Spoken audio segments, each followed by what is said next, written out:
Peace, peace. Here we go. Impromptu, per usual.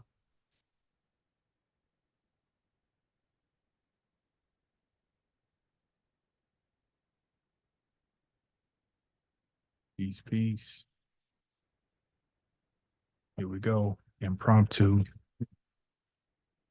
per usual.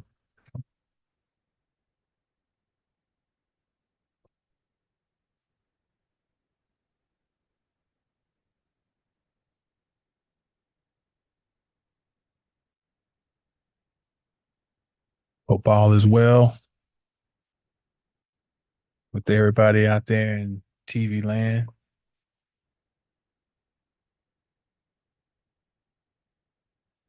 I wanted to talk briefly about Saturn and Neptune stationing retrograde. Peace. Ashley, how you doing? Peace, Black Butterfly. Hope y'all doing well this evening. Let me see. Let me I'm just trying to give people a couple of minutes, see if anybody else is up this evening. And I want to talk briefly about this energy of Saturn and Neptune, both in Pisces, and now both retrograde.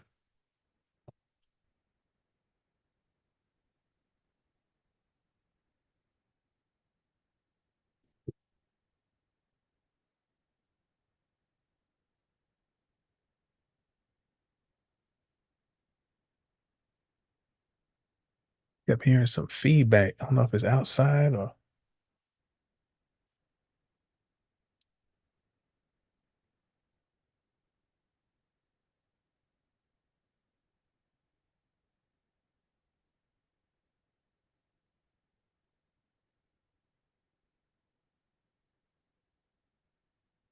y'all bear with me one moment. I'm trying to see what is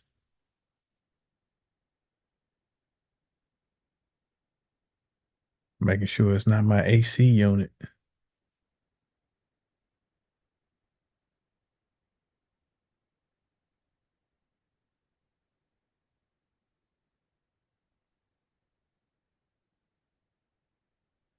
Okay. All right. We'll get rolling. Just be listening out. God, I hope it's not the AC. So let's see, what was it? The 30th of June. Was it the 30th? One of those. Yeah, it was the 29th. The 29th of June, Saturn station retrograde at 19 of Pisces. And then just a couple of days later, let's see. Let me get my ephemeris. I got too much going on over here on this desk. On July 2nd, yesterday, Neptune station retrograde at 29 degrees of Pisces. Now, the 29th degree is referred to as the anaretic degree, as in there is big change on the horizon. Technically speaking, the change is the fact that the planet is on the cusp of the next sign. So that's literally the big change, as in the planet is moving into a new sign. So when a planet's at the anaretic degree, it can organically spur change, um, eruptive, sudden type of, like the 29th degree is like Uranian in nature, we could say. Things suddenly start to happen and pop up. But what was I getting ready to say? I lost my train of thought. Um, but yeah, it's it can organically happen, or things can be orchestrated, meaning if there are certain intentions that are afoot when a planet is at 29 degrees, then activities around that planet's expression and the sign that that planet is in, certain activities can be set in motion to deliver a desired outcome. That's just something to keep in mind and pay attention to while Neptune hovers at this 29 degree. It's been at 29 uh since May of this year. So that's worth going back and investigating and looking at things that have occurred since May of 2024, and keeping in mind that anytime an outer planet changes signs, especially Neptune and Pluto, it's a big deal because these planets move so slowly. None of us in our lifetime have a reference point for Neptune and Aries, because Neptune has not been in Aries since the 1860s up to like 18. It was in Aries from 1861 to 1875. So it's when we give when we delineate a chart or predict or forecast things to occur with Neptune and Aries, we don't have any life experience to go on as far as individual. But what we do have is historical data to go back and review about the last time Neptune was in Aries, the last time Neptune was at the critical degree or the anaretic degree, 29 of Pisces. We also can use for a reference Neptune in the first house individually, which I have Neptune in the first house. So that's something you can, because the first house has the signature of Aries. So that can give you some type of indication. You can look at Mars and Pisces. That can give you some type of indication of the energy, the type of energy that we can look forward to or expect with Neptune making its ingress into Aries. So there are collective things at play right now for us to consider, and also, and more importantly, individual things. And that ties back to the title. What did I say? Saturn and Neptune retrograde. The baby is coming. The grand man, or Adam Cadman, which is the physiological representation of the zodiac, is depicted in some illustrations bent backwards, like I talked about in a previous discussion. And that being bent backwards, for one, representing centrifugal force as opposed to centripetal, what is coming out, what is unfolding out of this incarnation, Pisces, the last sign. Pisces, from a seasonal perspective, is when the waters and the earth in the northern hemisphere are starting to slowly warm up. They're not at comfortable temperatures, but there are subtle signs of spring approaching, but at the same time winter still lingers. So that's the whole thing of a mutable sign. It's giving you indications of change.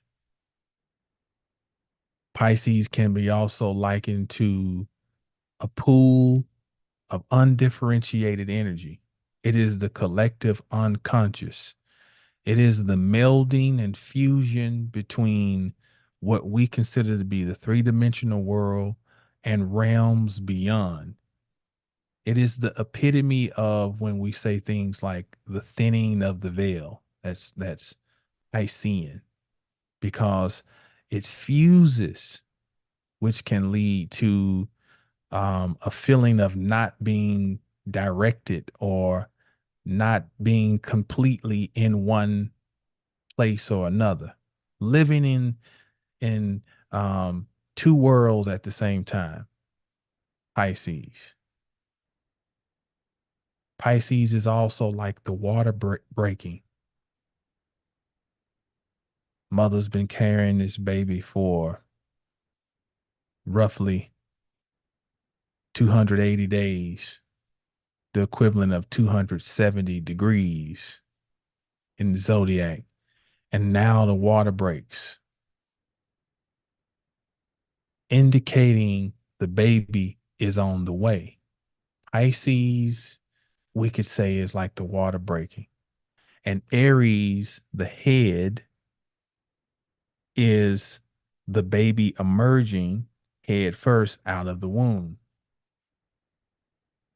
And this is what makes this retrograde cycle so significant, because Saturn, which places limits, which sets boundaries, which tests, which makes us accept responsibility by force, which is the taskmaster, which is the expression of kaput as in capital, as in head, as in government, as in control. Saturn is karma. Saturn is time. All of these things are Saturn. Saturn is the gatekeeper of the gate of the gods, meaning we've reached the end of the human plight, and now it is time to ascend, hopefully, to the realm of the gods. We talked about that in the conversation about summer solstice. So here you have Saturn retrograde. It is a sign of limitation, right? And it's an expression of limitation and immobility. Puts a stop, it freezes.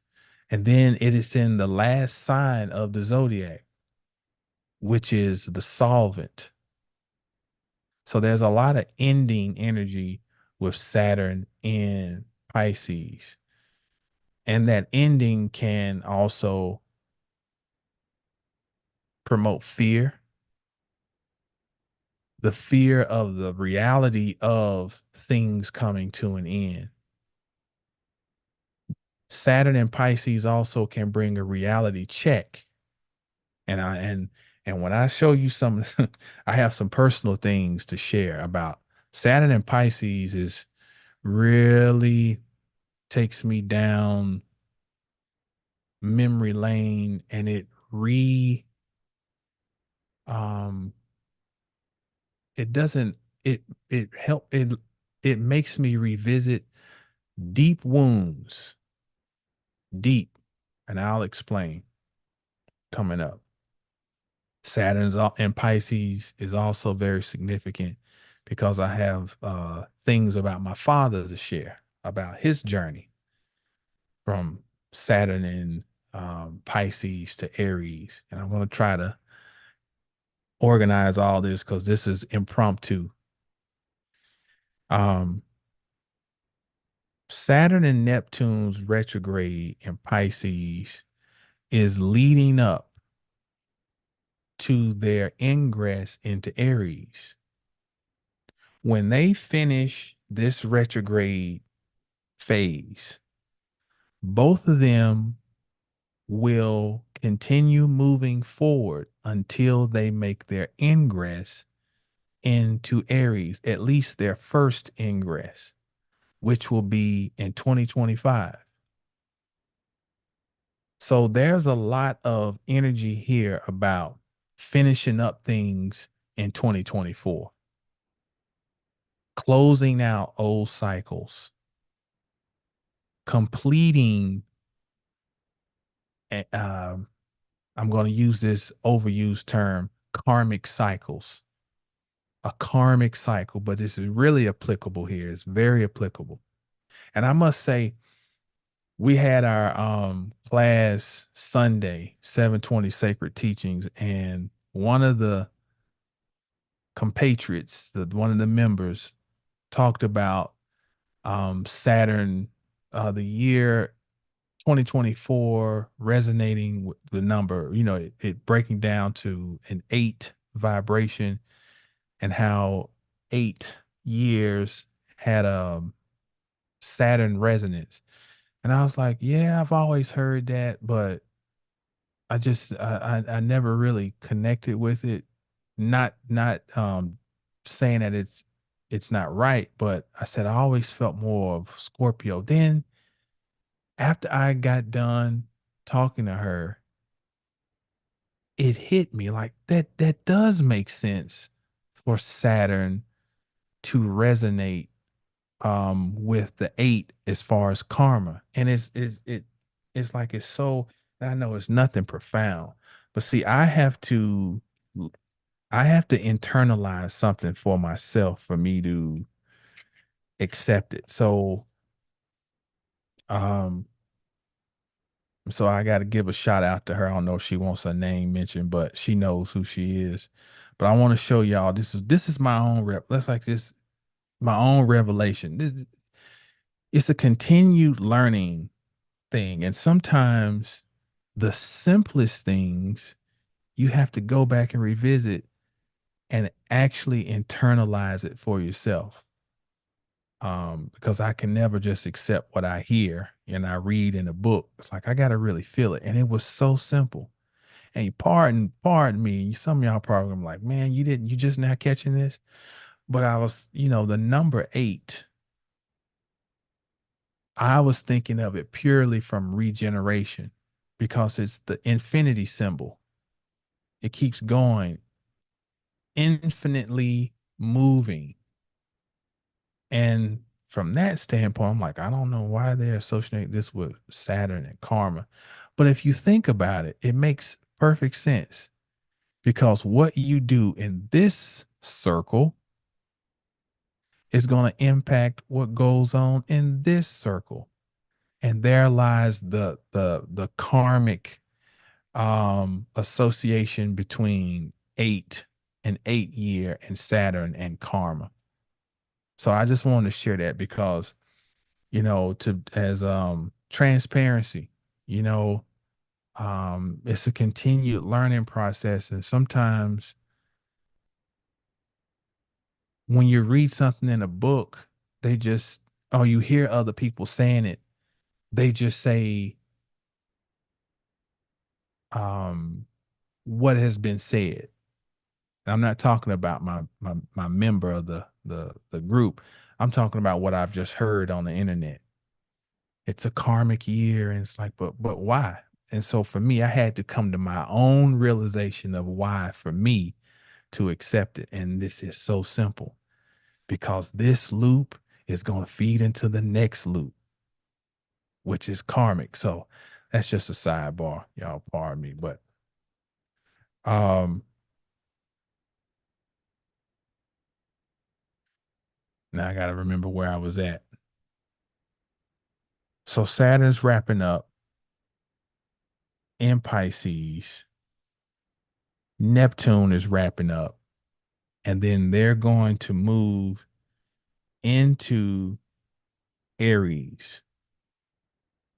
Um, so I want to give some context to all of this. Let me see. Let me read some of the peace to everybody. Let's see who's Kismet peace, Andrea peace.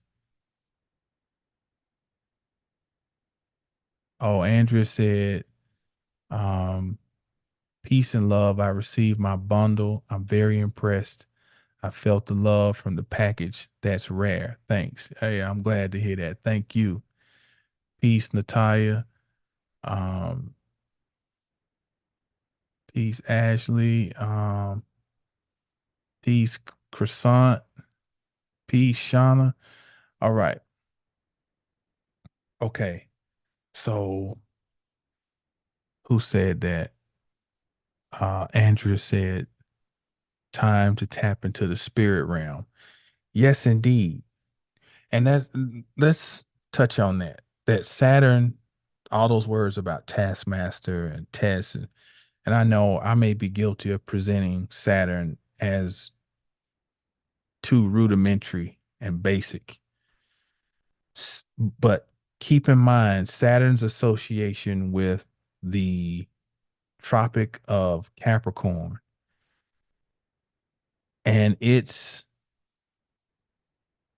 nomenclature as the gate of the gods denotes the spiritual side of Saturn because Saturn is minding the gate that allows the soul to travel beyond the limitation of this three-dimensional reality.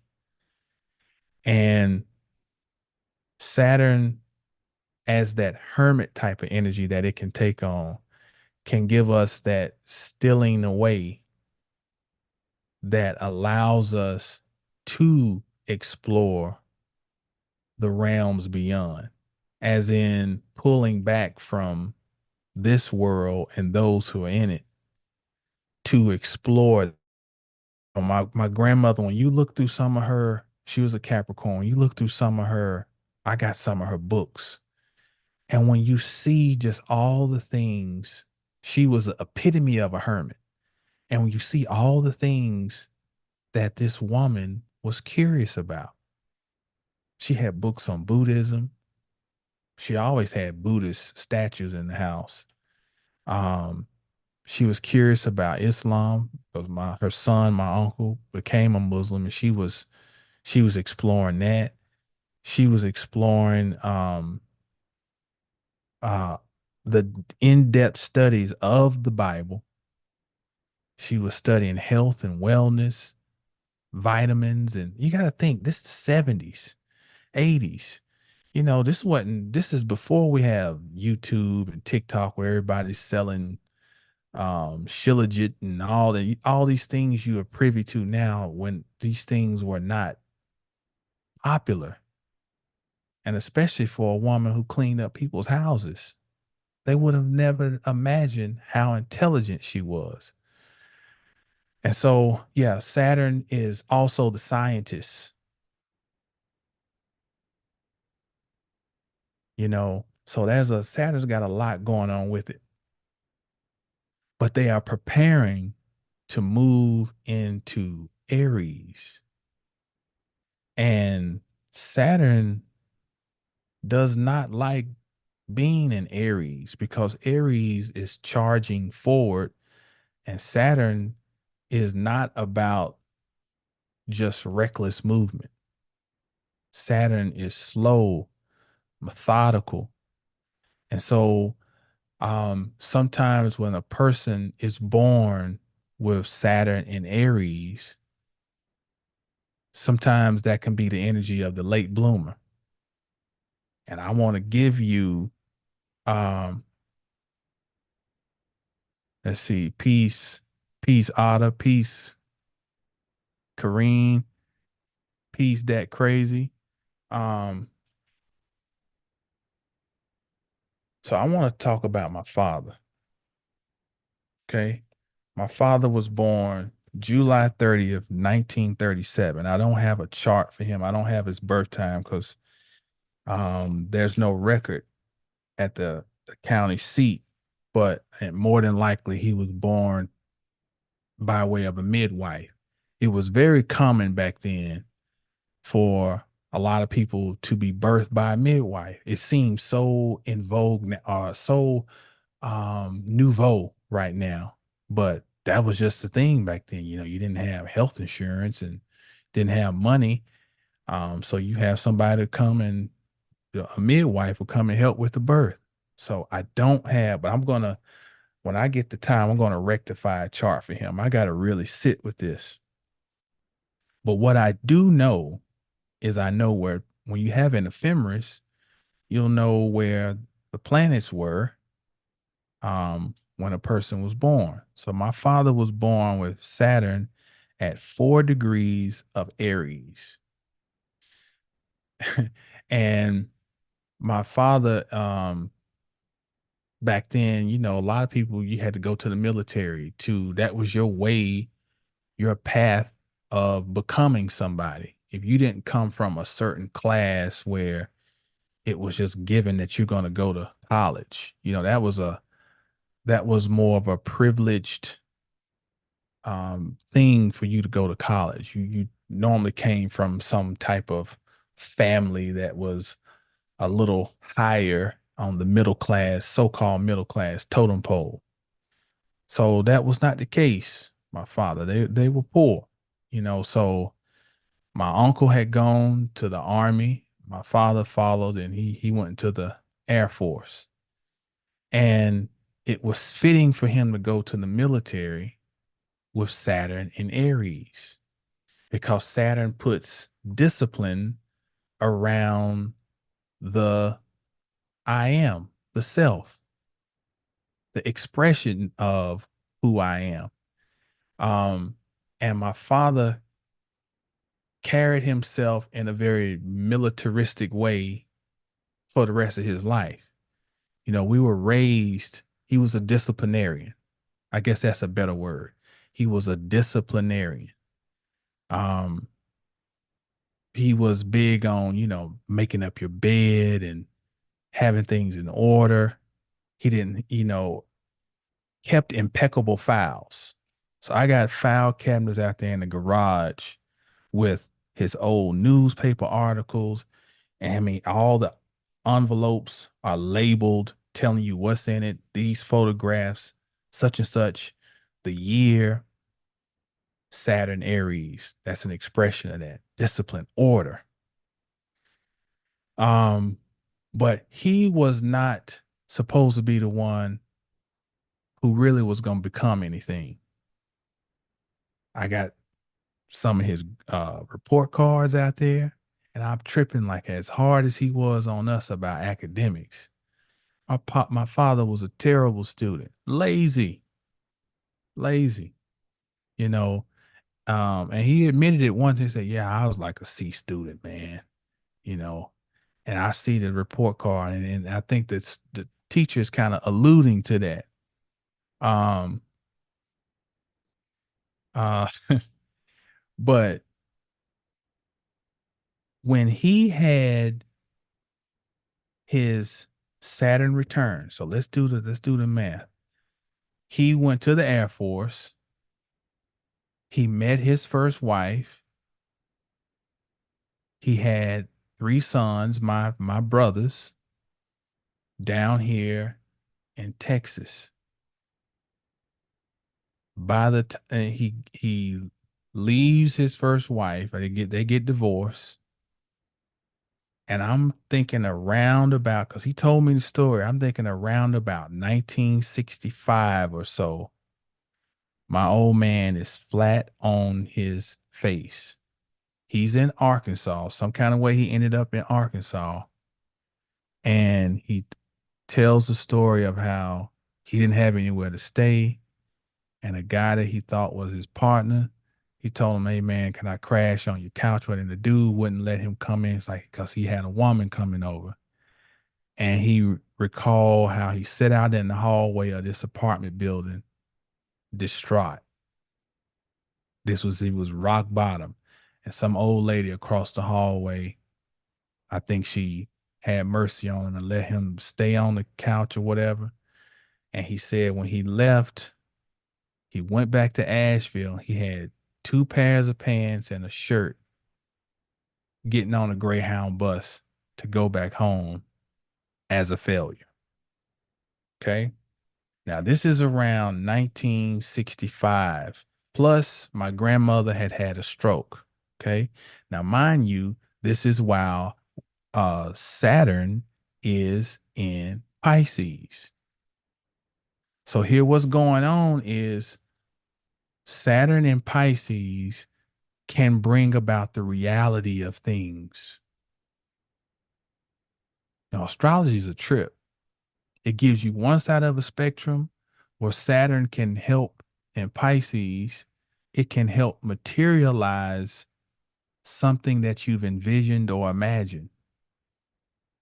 But on the other end of the spectrum, Saturn can bring a harsh reality about some shit that you were delusional about, or about your life, a reality check about your life in general, and especially if it's on the cusp of you having your Saturn return, which is was for my father. You got to think, if he's born in 37, by July of 65, he's 28. And what happens around 28, 30? We start having that's that Saturn return energy. And when Saturn makes his cycle around the zodiac, it's coming back to say, what have you done with the last 28, 30 years of your life? You know? And it gives you the karma of whatever you've done or haven't. And so at this time, he's describing to me, he is having this transitional or transitional reality check. And so by 66, he is back in Asheville, his hometown, and he's taking care of my grandmother. And he gets a job. You got to think what's going on around this time in the world. This is Lyndon Johnson is president. And Lyndon Johnson has pushed through a gang of legislation, which at that time appeared to be the most radical and game changing legislation for so called Black people since the Emancipation Proclamation. Okay. So we're talking 100 years, which that was not by happenstance, and it was 100 years later. Um, so um, he's starting to come up. He gets a job at the Equal EEOC, which was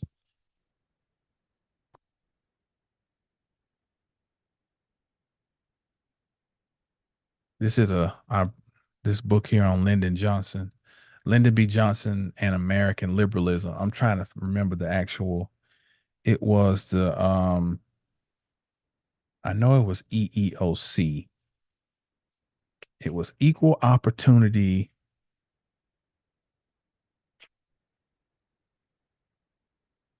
Equal Employment Opportunity Commission, something like that. but he got a job working there. Okay. Now, by 60, let's see, let's keep walking. When did Saturn make its first ingress into Aries? It happened, it happened in March of 1967. So this is his 30th year, 1967. All right. And so still taking advantage of what appeared to be these doors to Shambhala opening up. He gets an opportunity to become the first so-called black man to work in a capacity higher than a janitor at the local newspaper. In other words, he's the first black staff writer or journalist at the News Asheville Citizen Times. And this happens, I want to say, in 1968. All right. By 1968, he is having his Saturn return. And what I alluded to earlier about the late bloomer. Here's an example of it.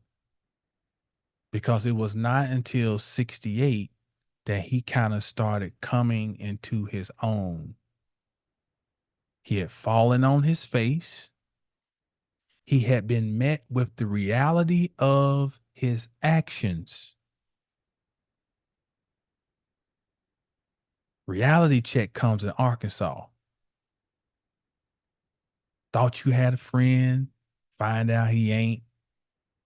Thought everything was sweet, find out it ain't. Find out life is real, and had to hop back on a Greyhound and go home. You know, he had a it's this famous run in with my uncle where my uncle was trying to get on him, like thought he was laying up on my grandmother, and you know, "Man, you need to get a job, man." And my daddy always said, "I'll see the day where I'll walk on you." You know, my dad had a very robust ego, you know, and he was a Leo. So sometimes a Leo the, needs a challenge, you know. Um, and so he answered that call. He made himself into something. But this is an example of Saturn, although it is uh in fall in Aries, Saturn can be productive in Aries if we have responded to what Saturn has been showing us when it's in Pisces. Like it's a lot of reality check uh, energy right now. You also um, can feel overwhelmed with responsibility. Time right now, because you're talking about the agent of time is dumped in water. Saturn is in Pisces. So you may be feeling like, man, I feel overwhelmed with, I got to be here. I got to do this. I got to do, but keep in mind that answering this reality check and standing on your square is can work in your favor big time as Saturn emerges in Aries to form. Think about, what does a limit do? A limiter, Saturn, would puts walls around things, and Saturn has a it it it it it aligns a lot with the number four, because four is a number of form. And if you think about, your bones are forming your body because it creates the structure that supports the body. And Saturn deals with the bones. Four, structure. So Saturn can give us opportunity to develop into something amazing as it comes out of this water in 2025. But how have you responded to Saturn's call? It's like this balance in between tapping into the spiritual side of Saturn and Pisces, but also staying grounded into that whole thing we say before enlightenment, chop wood, carry water. After enlightenment, chop wood, carry water. That's it. How do you finding that midpoint between the two? You know, my father became more responsible during this time, this transition where life kicked him in the ass, you know? Um, Neptune, Neptune, because it's so slow moving, it's got about 140 something year orbit. Um, say I'm having that crazy. Say I'm having a hard time with this Saturn transit personally. Um, I feel you.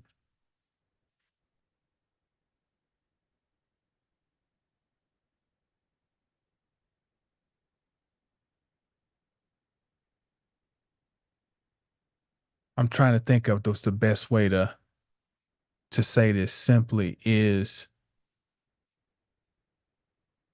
you must create your own order,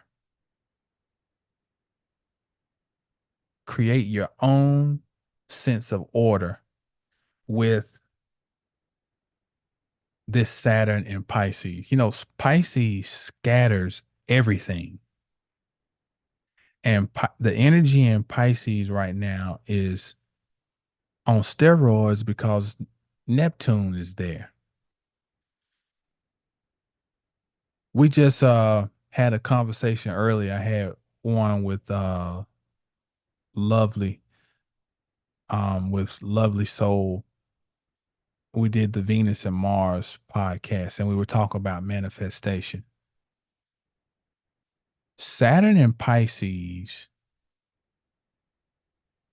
can be great energy for manifestation because you're having to deal with the practical and the imaginative at the same time. I've told this story before about the article that comes out in New York Times in 1938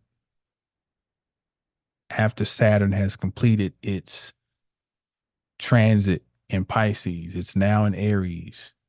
But the headline reads about Disney, prosperity out of fantasy.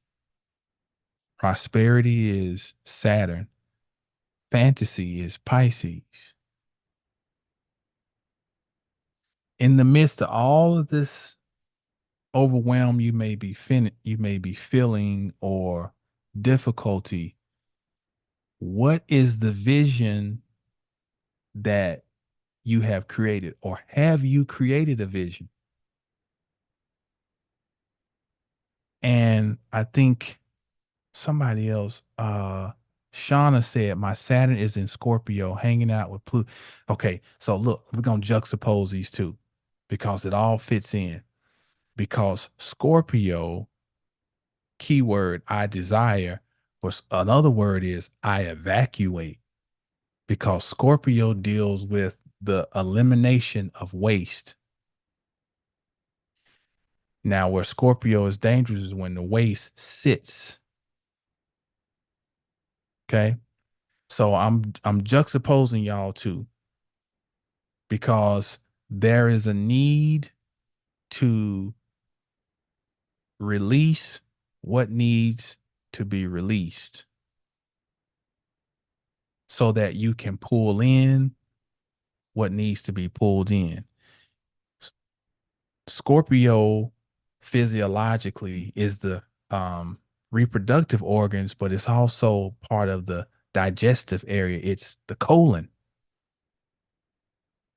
And the colon, we've learned, come to learn, has impact on the rest of the body. Nervous system function, organ function and health, the ability to absorb nutrients properly, the colon. If it is backed up, Scorpio, if it is backed up, then it is difficult, even if you're trying to eat so-called healthy or foods that promote life, it's going to be hard to even absorb the nutrients, the full array of nutrients, if there's stuff backed up in the colon. So the reality check, now going back to Saturn and Pisces, the stuff that might be happening may be giving you a reality check about one, things that need to be dissolved and removed. Two, it can be giving you indications of where you need to have boundaries. Maybe you need to have boundaries within yourself. Maybe you need to be setting boundaries with others. What is your order? Okay. And what's the vision that you're holding?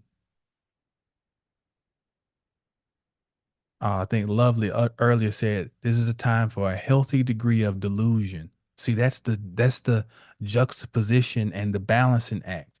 Like, see, our society forces us to always choose one or the other, and that's not the play.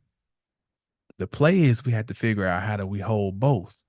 How do we hold the contradiction or the contradictory polarities all in one? So how do I have this vision that seems outlandish and crazy, and at the same time I remain grounded in the world of practicality? That's one of the challenges with Saturn in Pisces and Neptune in Pisces. And at the same time, where do I need to flush and release so that I can have the ability to pull in the reality or manifest? Manifest means manna, hands, fest, holy, holy hands. Make the hands holy. And so whenever we're talking about the hands, we're thinking about grasping this water right now. But if I had the book and the highlighter in my hand, I can't pick up the water. Or even if I pick it up, I can't utilize it because I got stuff that I'm holding on to. So these are things that just to think about, when you're having, and it's a part of the reason of using transits and understanding your chart to gain insight into how I can maneuver and getting to a position where life is not happening to me. I'm happening with life. And even at that, accepting that the shit still might be difficult. Saturn also is endurance. Your endurance might be getting tested right now.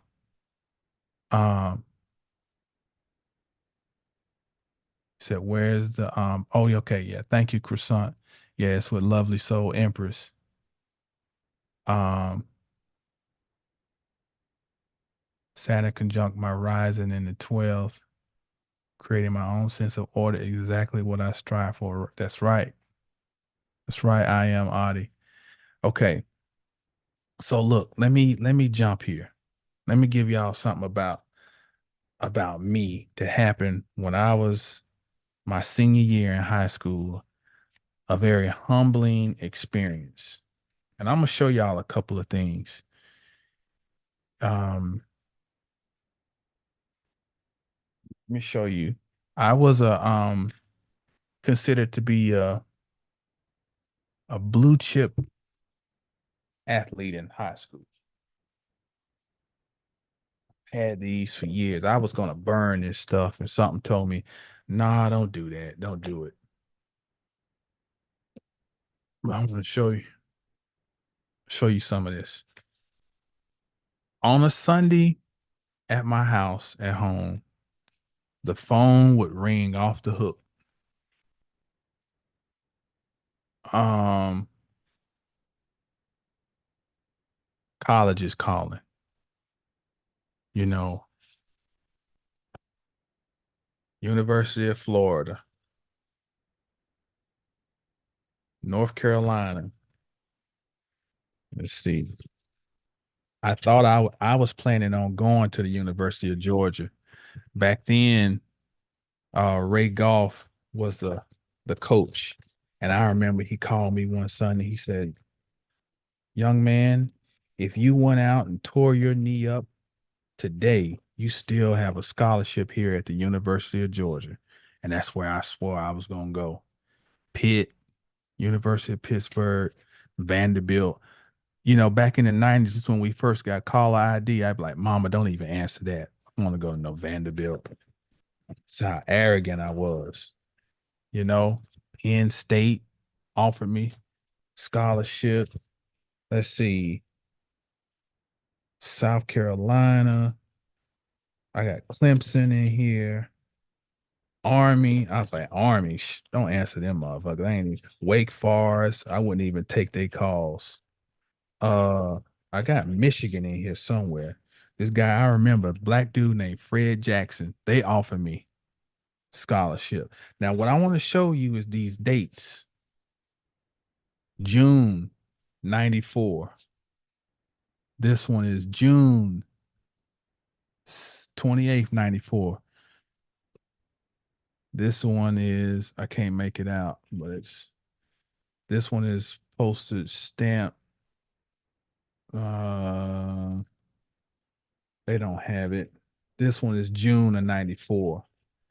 Carolina, I think it's probably June of 94. Florida, July of 94. Like I got tons of letters in here. Like they came flooding in. This is June of 94. Yeah, 94, 94, July of 94. So what this is, Virginia, I forgot Virginia was calling. This was the summer, spring and summer before um spring and summer before my now check this out.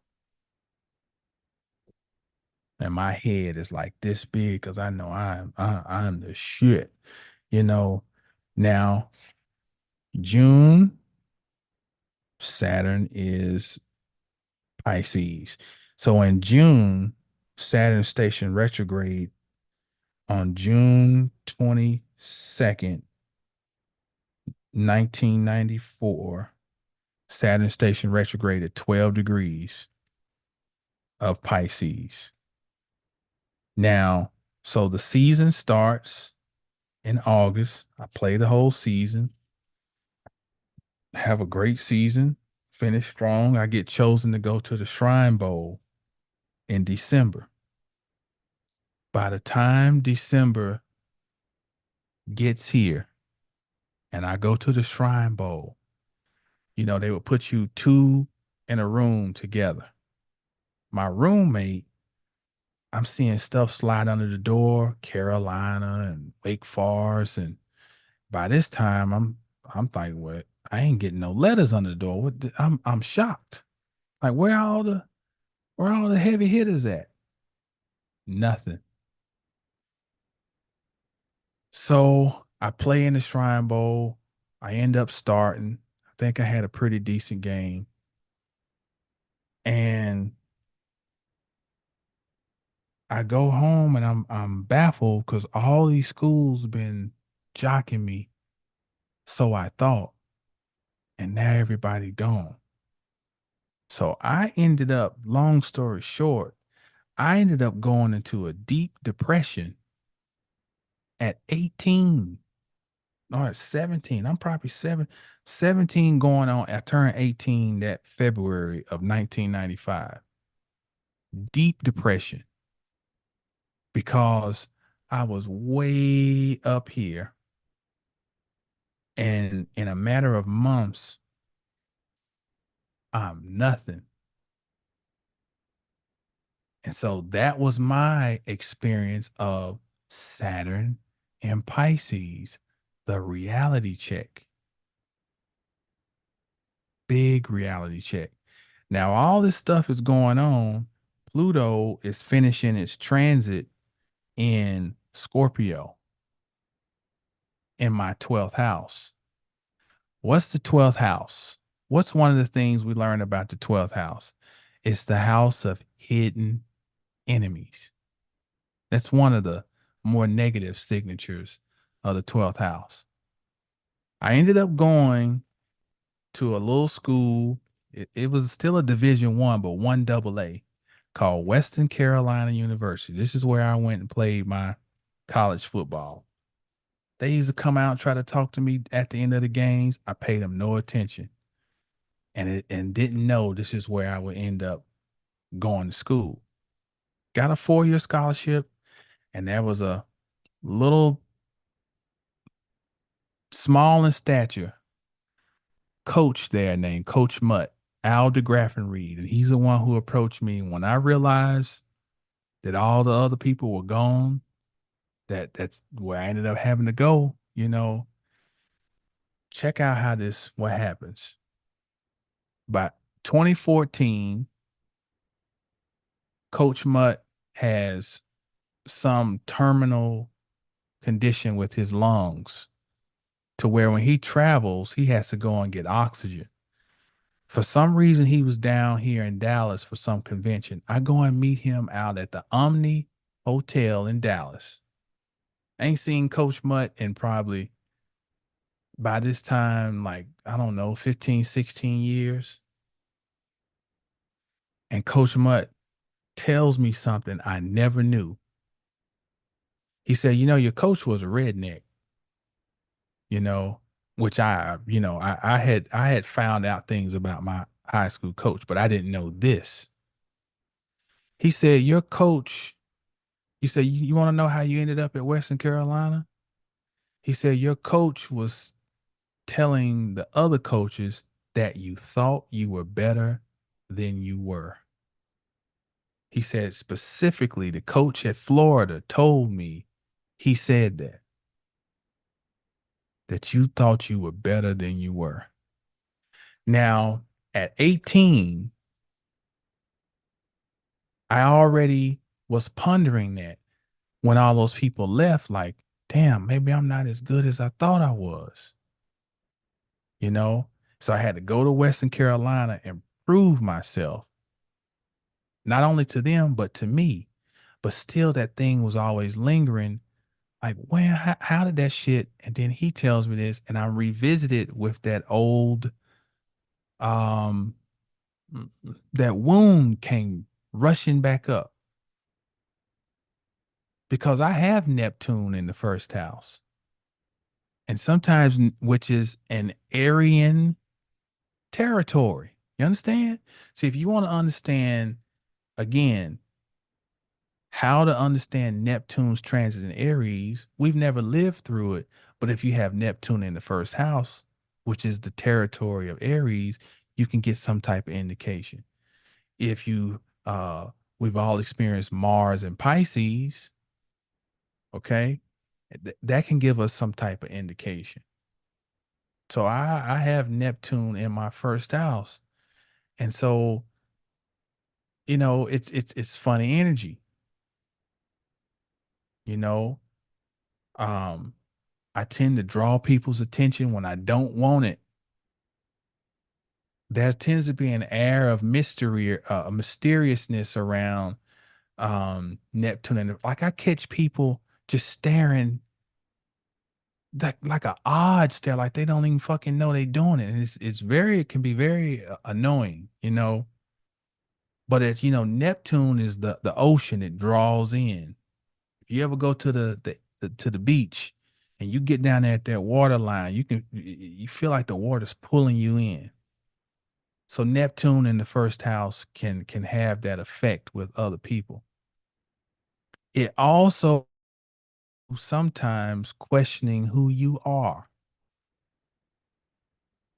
And so when Saturn was moving at that time through Pisces, it was squaring my first house. And then this event left me more unsure about who I was when I thought I knew. So here's an example of the harsh reality that can come up with Saturn and Pisces, especially if it forms a hard angle with some other mutable placement in your chart.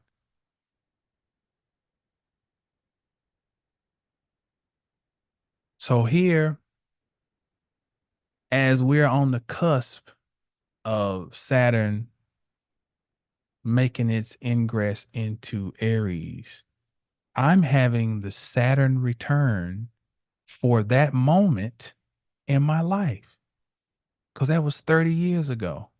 I'm 47 years old.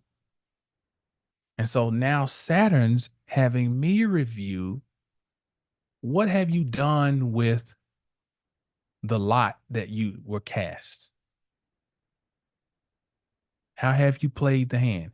Have you sat around and, you know, been the guy who rested on what I was?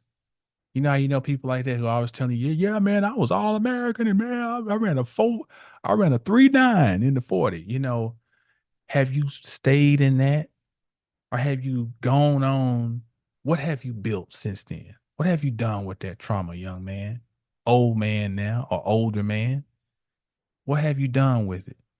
How can you feed others through that experience? You know? Okay. Peace, God, science. Yeah, Al Bundy. I scored 4 touchdowns. Uh let's see. Somebody asked something. What does it mean? Kareem said, what does it mean to have Saturn in Aries conjunct North Node in 11th house? Saturn in Aries, where we also have the North Node. Um, One of the interesting things about the 11th house is we always hear about it's naturally has an Aquarian signature on it. So it's going to deal with community and friendship. But another thing, the 11th house is about the ability to receive love. And so there might be an emphasis here on your ability to receive love and overcoming um what's the word I'm looking for? Stagnation in that area. And it could also be the ability to share yourself with others.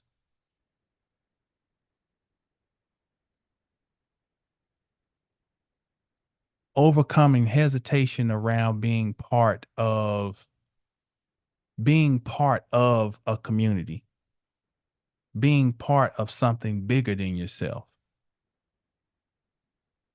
So that might be some things, especially with the North Node there.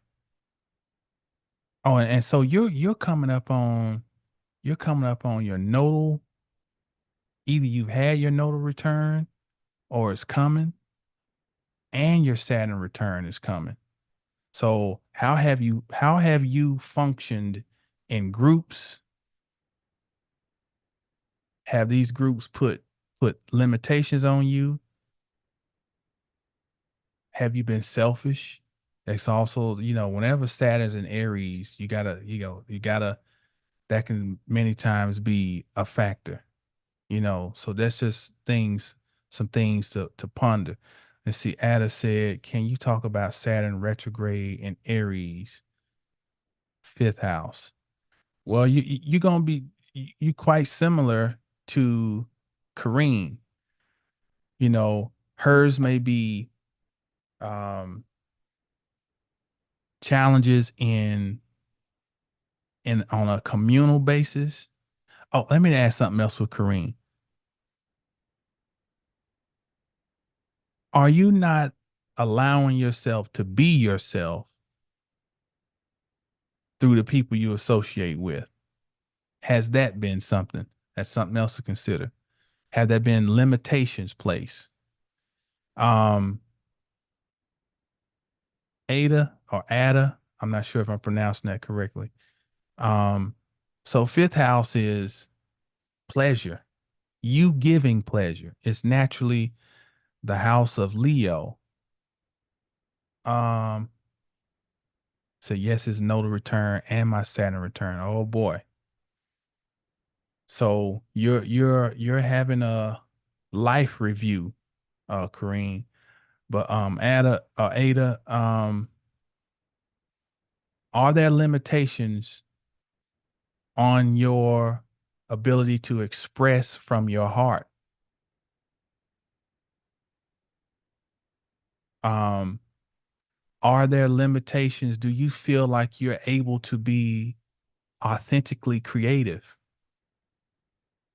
Has your creativity not been allowed, or have you felt like it's been stifled?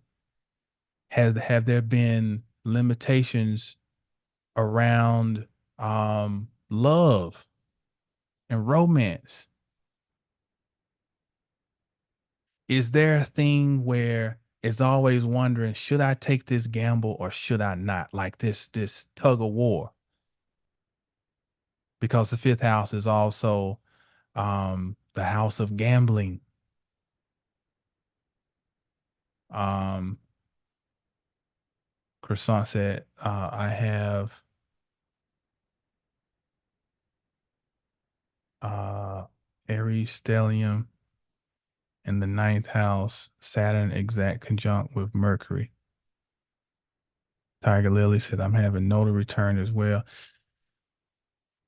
What we can see is when I was younger. Okay, okay.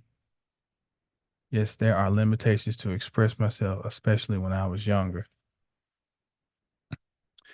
So Saturn may be coming around to revisit how you have adjusted to that.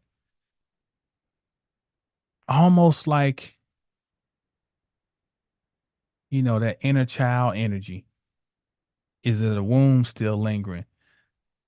Now I'm trying to express, okay, all right, trying to express myself.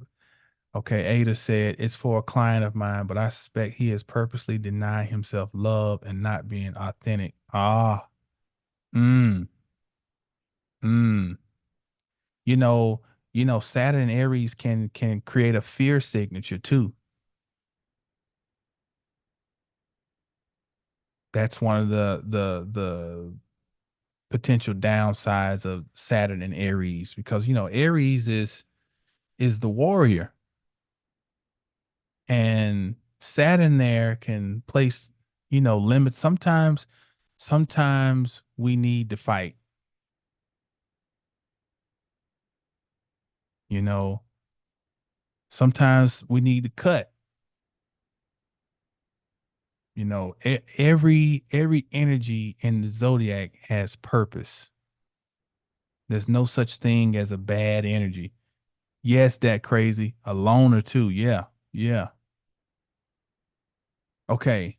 So where was I at? Okay, we walked up through my little fiasco with the my wounds. Um Now let's talk collective. Let's talk collective. The last time Neptune was in Aries, it made its ingress in April of 1861, its first ingress into Aries. Now, let's think about what was going on back then. November of that year, either 60 or 61, a new president comes into office, Abraham Lincoln. And in March of that year, March 27th to be exact, there was a attempted coup d'etat to prevent Lincoln from taking office. So let's tell you something about Yeah. Think about what's going on at this time.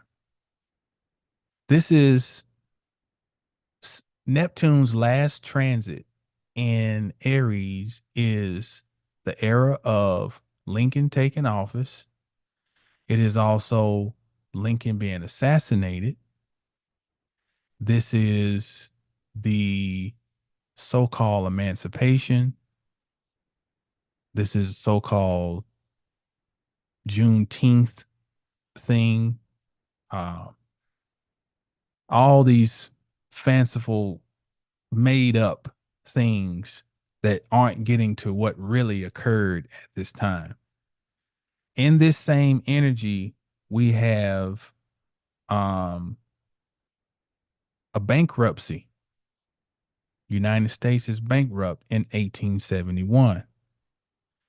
And there are certain activities that are going on in this window of Neptune and Aries that we are still feeling the effects of now. Now, think of Neptune is illusionary, and Aries is identity. So, one of the negative sides of Neptune and Aries is there being a false identity promoted, created. There can be the identity of one overwhelmed by another. Now, I'm hinting around here, but let's say this. There's this document titled Abraham Lincoln Defends William Dungy, aka Black Bill. So Abraham Lincoln and Black Bill, um, and this is dealing with the black laws of 1855. 1855 is while Neptune is transiting Pisces. It's in the finishing out its transit. Okay. Uh I'll read some of this. Let's see. Among 10 original Abraham Lincoln documents discovered last summer in the DeWitt County Courthouse at Illinois is a bond for costs in William Dungy versus Joseph Spencer. Written but not signed by Abraham Lincoln, the bond was part of an interesting slander case. So let's skip down. In August of 1851, William Dungy, a dark skinned young man of Portuguese descent, married a European woman, Joseph Spencer's sister. A family quarrel ensued, which became so bitter that in January 1855, Joseph Spencer, a European, claimed throughout the community that his brother in law, Black Bill, was a Negro. Since 1819, Illinois state laws permitted quasi slavery and restricted the immigration of free blacks into the state. As other northern states passed personal liberty laws granting additional rights to free blacks, Illinois state toughened its stance against them. The 1848 Illinois State Constitution required the General Assembly to, quote, pass such laws as will effectively prohibit free persons of color from immigrating to and setting in this state, end quote. Those prohibitions against human rights were passed as the quote unquote black laws and went into force on February 12th, 1853, the same date of the future emancipators Lincoln's 44th birthday. Now, I want to skip down here. So Lincoln's defending this guy. He's defending the man of Portuguese nationality who is being accused of being a Negro. So that thank you, that crazy. Thank you. Thank you for sharing your gifts. I love how you make practical, logical sense that applies to the real world, both collective and personal. Thank you. So this is Lincoln, quote, "My client is not a Negro. Though it is a crime to be a Negro, no crime to be born with a black skin. But my client is not a Negro. His skin may be as white as ours. His skin may not be as white as ours. But I say he is not a Negro, though he may be a Moor." End quote. This is Abraham Lincoln. Quote, "Mr. Lincoln," interrupted Judge Davis, scarcely able to restrain a smile. "You mean a Moor, Moor, not Moore, Moore. Well, Your Honor, Moore, Moor, not Clifton H. Moore, spelled Moore, replied Mr. Lincoln with a sweep of his long arm toward the table where Moore, spelled Moore, and I sat. I say my client may be a Moor, but he is not a Negro." And this is quoted from Abraham Lincoln. Once again, I say my client may be a Moor, Moor, but he is not a Negro. End quote. So this is the type of things that Lincoln was involved in that we never learned anything about, leading up to his presidency, which would give us some clue as to why there would have been a coup d'etat to prevent his rising to the head position, and why his life was in peril from day one, you know? And when you factor in the economics and the currency, the issue of currency, he was done for. But all of this is going on at the time that um, Neptune is in Aries. Now, for those of you who choose to join the sacred teachings, I can share with you where I got this information from. You know, some things cannot be just openly divulged.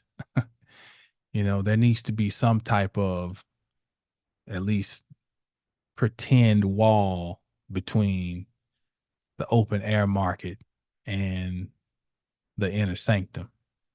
So that's something you can find out on the other side.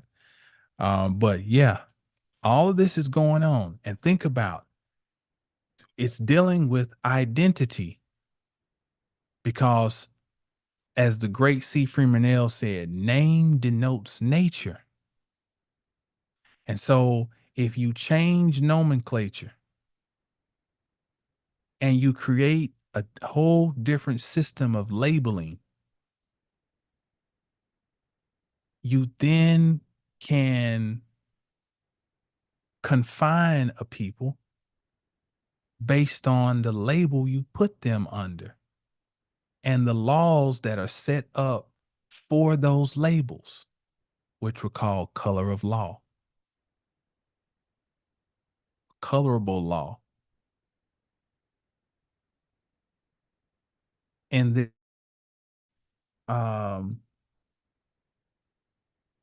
era, you'll have the Dred Scott. So there's a lot going on while Neptune is in Aries that is still affecting us now on a collective level. Now, when Neptune moves into Aries, let me not forget this. At the time During Neptune's transit in Aries, we will also see the last days of the greatest Western occultist and metaphysician known to date, Pascal Beverly Randolph. He makes his transition around 49, 50, the age of 49. He's born in 1825. So, towards the end of Neptune's transit in Aries, Pascal Beverly Randolph is mysteriously leaves the planet. Mysteriously. So, there's a lot going on at this time. The occult revelation in the West, or revelation and revolution in the West is happening between the years of 1843 up to 1891. So, like the last 50, 60 years of the 19th century, there is a amalgam of metaphysical, esoteric, occult knowledge that is overlapping political, world, global happenings. In other words, low magic is used, magic, Neptune, Pisces, magic. Low magic is used to strip the proper identity of a people, not just in this landmass, but on the world stage. Because everything that goes on here sets the stage for the world. That's why Osiris is called the Great Westerner. Okay, let me drop something on you. Let me drop this too. Okay, let's do this. Let me find this, and then I'll keeping in line with what I said about this is the epicenter. This is the place. The Great West over here. The Egyptians boasted that their ancestors in the lands of the West were the oldest men on earth. This is from Herodotus. Diodorus, they came from the direction of the setting sun, the West, and that they were the most ancient of men. Tice, the Egyptians came from Kuiland, the country of the gods in the West. Plutarch, when Solon visited Egypt, Sucus, a priest of Sais, and Xenophus, a priest of Heliopolis, told him that 9,000 years since, the relations of the Egyptians with the lands of the West had been interrupted because of the mud that made the sea impassable after the destruction of Atlantis by earthquakes and the country beyond by floods. This landmass used to be wetlands, swampland. Now, everybody's all in a tizzy around Kendrick Lamar, like, oh man, yeah, Kendrick is bringing it back and all orchestrated. And this ties into the thing about 88 when everything shifted to the West Coast. You go back and watch the Astrology of Hip Hop video, there are jewels in there. We brought out some stuff, 88 Showtime, the Lakers. I grew up a childhood Lakers fan. I had the Magic Johnson Converse. I forgot what my man said they were called. The weapon. The weapon. I got those from Top Shoes. White with the purple and yellow Converse uh logo. So you got Showtime in LA. You have the Dodgers win the championship baseball. You have Wayne Gretzky, then considered to be the greatest hockey player, comes to LA to the LA Kings later that year, which would become key apparel and gang attire. 88 is coming on the tail end of NWA being released. So in other words, the power shifted to the West. Jupiter is making its first ingress into Sagittarius. Here we are in 2024. Jupiter is making his re-ingress into Gemini. Jupiter is back in Gemini. We have a Gemini who is re-galvanizing the West.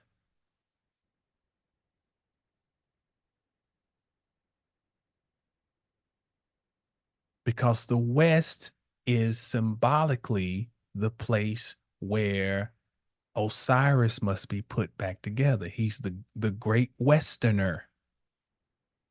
And Kendrick Lamar was in the great Western form. People got to be code breakers. We get caught up in the emotions and not sitting back and peeping the game. So now, so now they have this debate between these two geriatric um gentlemen, and everybody's caught up into the performances and this and that. But what you should pay attention to was the slick guy who's talking on the camera the whole time, who happens to look a lot like Pat Riley. Got the hair slicked back. Pat Riley was that dude in the 80s with the collar that flares out to the side. Pat Riley used to be clean. Gavin Newsom, the governor of California. California, Khalifa land, the West. And so then they start setting the stage like, well, yeah, now all of a sudden everybody recognizes that this guy is walking around like Weekend at Bernie's. All of a sudden, everybody recognizes it. Leading up to this, he's coherent, he's strong, he's blah, blah, blah. He's all of a sudden everybody's like, oh my God, what's going on? And it's all theater. And you think that a rapper is not part of it? Do you think, see, when I drop this next series of the astrology of Black people, 1960s, you're going to see what I'm talking about.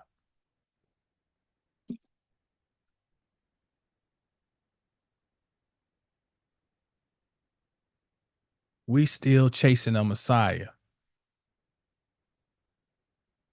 The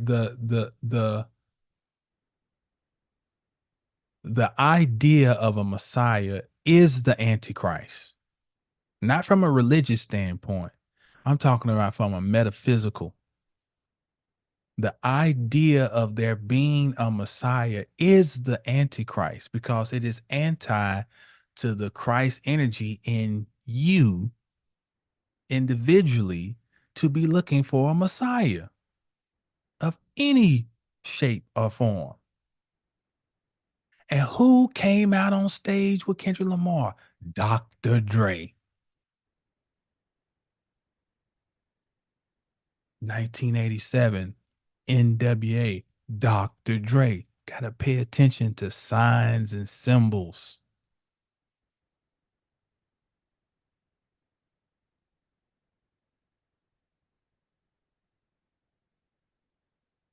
So, interesting times. It's interesting times. The key is um what emerges within you individually in 2025. That's the key. What is being born in you? What spiritual baby are you bringing forth? Are you birthing? That's the play. That's the play. And how are you able to balance that with the reality of living in a three-dimensional world?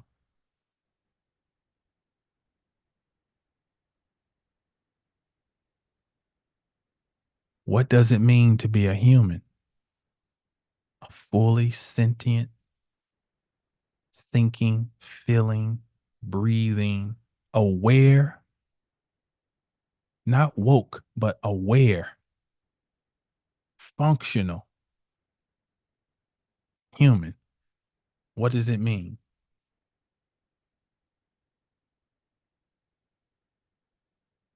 Another thing with Neptune and Aries is that the collective, those who are awake with eyes and ears open, will get an experience of what it's like, of what I lived through. That that drawing in. Now think about this. When I was young on on the little youth choir, we used to have this song, "If I be lifted up, I'll draw all men unto me." Think about what these scriptures be saying if you remove the religiosity. If I be lifted up, I, Aries, I am. If I be lifted up, I'll draw all men unto me. Neptune in Aries.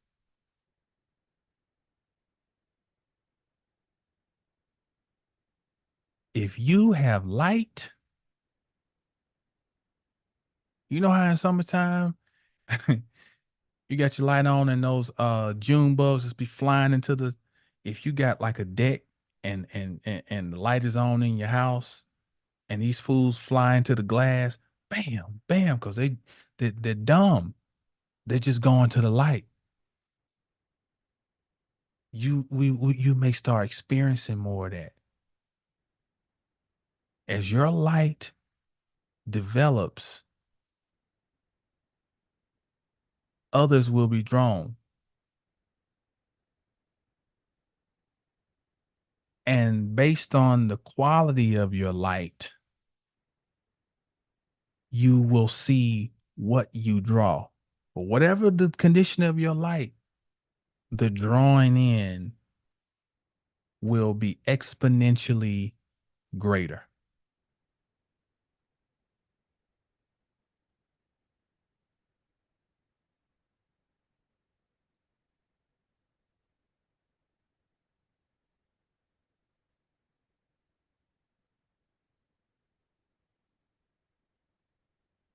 Let's see. Let me see what y'all talking about. Uh, let's see. Oh boy, y'all going in. So Kareen said,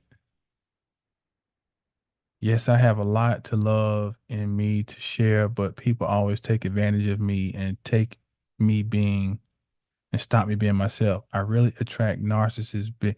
Oh, okay, okay, okay. You gotta flesh out some stuff within Kareem, you know, um, and you gotta exercise, not exert, but exorcise, EXOR, the demon of others got control or power over me. Yeah, we gotta exercise that demon up out of you, of giving these people that power because they don't have it unless you give it to them. Um, That crazy. Thank you again for the super chat. Um, that crazy said, I hope to see the family for a live during the classes. Due to my work schedule, I may have to rely on replays. Regardless, I'm here for all the knowledge. Yeah, and I'm gonna be sharing stuff with y'all just offline too, just like sending you all things. Some of these things I gather um and y'all need to keep a keep you a file of this stuff, because these things are gonna become scarce. Um, Black Butterfly says they not like us is the newest iteration of Obama's Yes We Can. To build on what you said before about the astrology of black, yeah, yeah, crazy. How do you put this together? Donna B. Gavin Newsom, that's his name, right? The governor of California, Gavin Newsom. You got to think about the West Coast, Portland. See, a lot of stuff been quietly being released and tested on the West Coast. Portland legalized all drugs. You know, now you got to go and watch the Altered Carbon series. They because that's giving you um a glimpse of the world of, hey, just do whatever you do as thou wilt. One scene, the dude on there, he's got something in some eye drops so he can get high. Put the drops in his eye. And we around here, you gotta pay attention to everything. I'm just gonna leave it at that. I'll leave that alone with that. Let's see. That crazy say I got pages of notes from the astrology of black people. Yeah, I'm coming back with this one is gonna be the Dundada, the 1960s. Uh, that's the real idolatry, looking for Christ figure outside yourself. Yes. Let's see. Okay, Amani said, I'm 26 and try to tell people that show was deeper than the looks and the responses I got were funny. Yeah, yeah, yeah, you gonna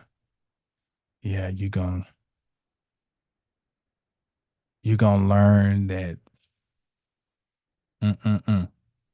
You get beat down trying to share an alternative perspective with people whose perspectives are governed by whatever is the overarching thought. It's mob rule, you know.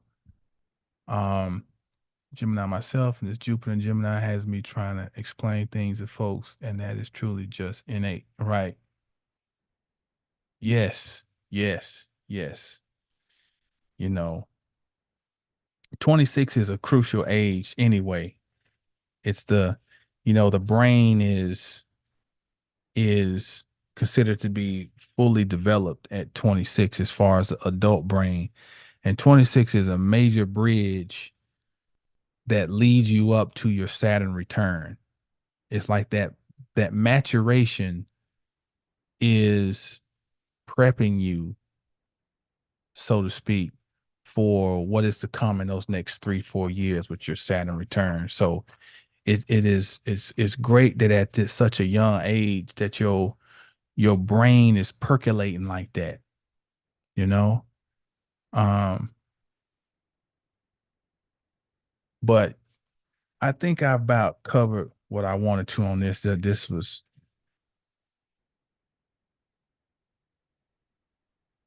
yeah, we will we will continue the conversation in other venues. But everything, if the more you keep studying astrology and history together, you're gonna see how things we're taught to look and contemplate things with such a narrow bandwidth when there's all this stuff going on out here. But we're given this bandwidth right here. and we go along year after year like hamsters on a wheel. It's Juneteenth. We're gonna grill something. And it's we go round, around, and round. And when you start broadening your perspective, you start seeing how things have been flowing. We said in 55, and I'm gonna close. 55, you see Lincoln is representing this man, and part of the argument is he's saying he's a Moor. The next year in 56, if you go back to my video, The Astrology of Black People, 80s, I think, was it 87 or no, it was the one I did on Venus and melanin. I talked about how in 1856, when Jupiter and Neptune conjoined in Pisces, in the last decan of Pisces, that same year is the first time that the term melanin appears in the Oxford Dictionary, in the English lexicon. Melanin. And then 100 years later, one of the pioneers in dermatological and melanin studies, Aaron Lerner at Yale University, has these breakthroughs, and what then they would start calling it melatonin, but it's still melanin. And you got to think, this is 1957, 58. Everything is everything. Lyndon Johnson is a senator at this time, preparing to become vice president. And we can probably say it was already in the works for him to be president.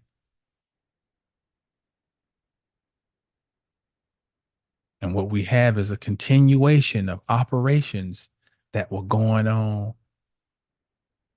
100+ years before that time.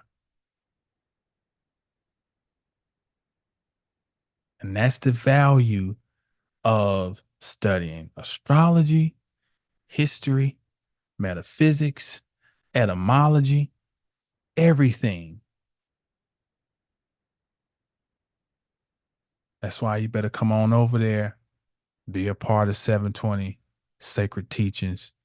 Go and get that bundle, 720 Sacred Teachings bundle, because what you're doing is you're going to be moving in alignment with the cosmos, because Jupiter is in Gemini.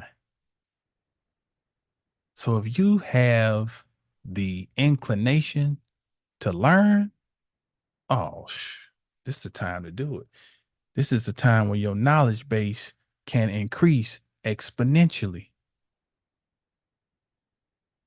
in alignment with the astrological placements. And on that note, I'm going to shut it down. 720astrology.com.